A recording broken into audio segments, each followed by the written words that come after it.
Pemirsa, minat masyarakat untuk melanjutkan pendidikan ke sekolah menengah kejuruan atau SMK di Bali terus mengalami peningkatan. Kondisi ini dinilai sebagai sinyal positif bahwa generasi muda semakin mampu memetakan masa depannya dan memilih pendidikan yang sesuai dengan kebutuhan dunia kerja.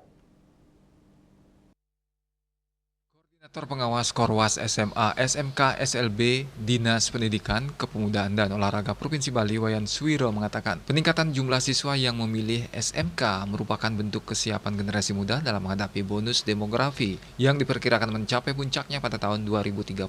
Ia menjelaskan sejak tahun lalu sekitar 60% lulusan jenjang SMP di Bali memilih melanjutkan pendidikan ke SMK. Selain tingginya minat generasi muda, ia juga mengingatkan seluruh SMK agar tetap mematuhi ketentuan pemerintah dalam penerimaan peserta didik baru. Jadi merupakan penghargaan karena kedepannya mungkin anak kita sangat jeli. Karena kan bonus demografi kan puncaknya kan di tahun 2035 mulai 2030. Nah, dan anak kita sudah berpikir kalau nanti kita tamat mau ngapain sih? Nah, dia sudah bisa memetakan, anak kita bisa memetakan tamat sudah menginjak tahun 2020. Tidak salah anak kita memilih banyak SMK. Dan fakta di Bali sejak tahun yang lalu, jadi anak kita yang milih SMK itu sudah berbanding jauh, sudah 60% ya. Jadi anak kita sudah memilih SMK. Nah, berbeda mungkin SMA menurun. Jadi orangnya memang itu saja, dia bergerak ke SMK. Kenapa? Di SMK kan jargonnya adalah bisa bekerja, melanjutkan berwirausaha.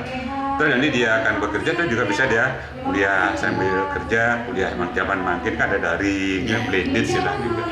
Jadi anak kita sangat jeli gitu kan. Jadi sebenarnya tidak jauh beda sama. Gitu. Kan juga di situ ada standar pengelolaan yang menarikkan kita adalah isian kelas itu 36, tidak boleh lebih. Jadi kan kalau dia lebih nanti terkunci dia. Terkunci tidak putih mengibarkan apa? Pengelolaan dana bos, masalah, gitu kan, tantangan ijazah, masalah kan dirugikan anak kita. Ngapain kita jadi masalah itu kan? Untuk SMK adalah 72. Misalkan kita punya program kalian yang banyak, gitu kan. Jadi maksimal 72. Kalau di sini masih jauh, Jadi silakan. Jauh di bawah standar. Iya, artinya kita kalau kita mengelola satu pendidikan, ikutilah standar pengelolaan yang diberikan oleh pemerintah pusat. Itu kuncinya di situ. Sementara itu, salah seorang siswa baru SMK, Putu Sri Aryani mengaku memilih melanjutkan pendidikan di SMK karena ingin mengikuti jejak sang ibu yang bekerja di bidang perhotelan. Ia juga menilai fasilitas praktik yang dimiliki sekolah menjadi salah satu alasan utama memilih pendidikan kejuruan.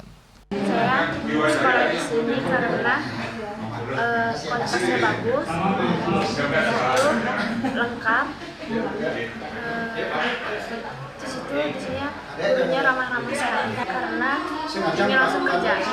Peningkatan minat terhadap SMK diharapkan mampu menghasilkan lulusan yang siap bekerja, berwirausaha maupun melanjutkan pendidikan ke jenjang yang lebih tinggi sehingga mampu menjawab kebutuhan tenaga kerja di masa mendatang. Bunga Widrayani, Bali TV.